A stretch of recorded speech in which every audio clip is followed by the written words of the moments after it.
My name is Stephen Rosenblatt. I work for Mitchell & Ness, which is a top sports apparel company in the Philadelphia area.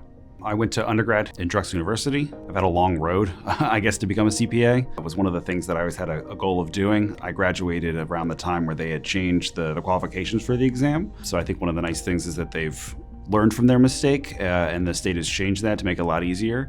It took me about 4 or 5 years post Drexel University to be able to, finally get through all the tests and obtain my certification. It was one of the hardest, but one of the best things I think I ever did in terms of being able to push myself. I learned a lot about myself through all the studying. It was definitely not something that I ever thought I'd be able to do. When you come across how many questions you have to come up with and how you have to set for every exam and everything is broken up, the best feeling in the world is passing each one. When you finally refresh that page and you see the score as a positive and you know that you've succeeded, it's a huge rush. It's something I've never been able to replicate. I would never have understood this as something that I could currently do. When you think about accounting, a lot of it is, unfortunately people still make the joke about bean counters or something like that. But I think one of the nice things is that I get to work in private industry. So I get, kind of aspects of all different, levels of accounting, but I don't have to be kind of segmented into one. I don't have to be the auditor, I don't have to be the tax man. I get to kind of understand a lot about what the business overall does, which is nice, beyond just what you kind of think of the accountant that kind of buries his head into the numbers and kind of doesn't really talk to anybody. In my role, I talk to so many people. Sometimes it's too many, but it's still nice because I get a lot of front facing and I get to see a lot of what the business is actually doing rather than just kind of being pigeonholed into one small thing, which is a lot of what people think of when they think of accounting.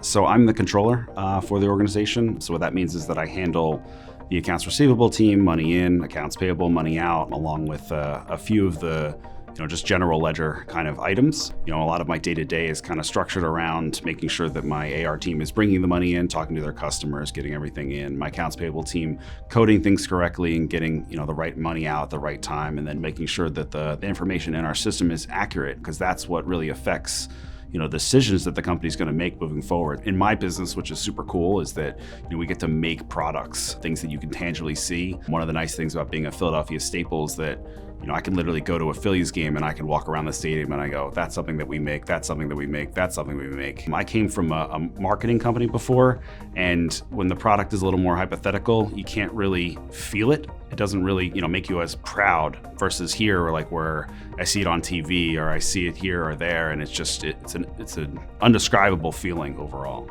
Attention to detail is probably the top level thing that you need as an accountant. There's a lot of information now versus what it was even 10, 15 years ago. When you're looking through the numbers and the information, you have to understand both a mixture of how to manipulate those numbers, but also what they mean. I think a lot of times people have always assumed that the accountant is just sort of crunching the numbers, but I think a lot of it now is about the analysis. It's understanding, what do these numbers mean? How do they translate from one day to the next? And how do we make them improve day over day?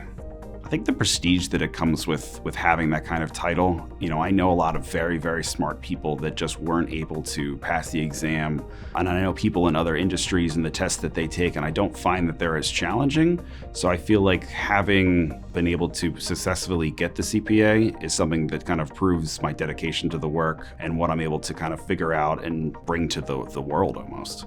When you're just starting out, there's a lot of avenues and things that you can kind of go to, and taking it day by day and recognizing that you have a lot of time left to pivot. You can stay public, you can go private, you can, walk through a lot of different layers that accounting has. And I think the amount of things that are rolling with the AI technology, a lot more is going to be not just putting in the information, but finding ways to use the technology to advance your career. AI is going to be a big part of, the next generation. So recognizing it and utilizing the tools will, bring the best success for your career.